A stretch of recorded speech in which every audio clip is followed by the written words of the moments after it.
Hello everyone, welcome back to the channel. In today's video, I'll show you how to update a project in Replit step by step. First, I'll open my existing Replit project. Now I'll go to the message agent box at the bottom and ask Replit AI to update my project. I'll type a request to change the welcome message to Welcome to Replit 2026 and improve the user interface.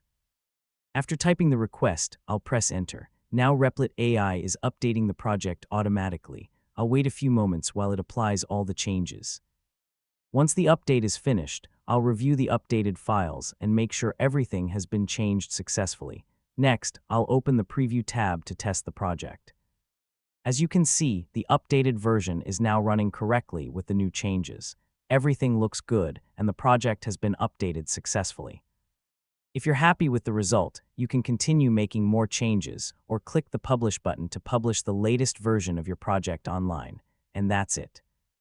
That's how you can update a project in Replit. I hope this tutorial was helpful. If you enjoyed this video, please give it a thumbs up, subscribe to the channel, and turn on the notification bell for more Replit tutorials. Thanks for watching, and I'll see you in the next video.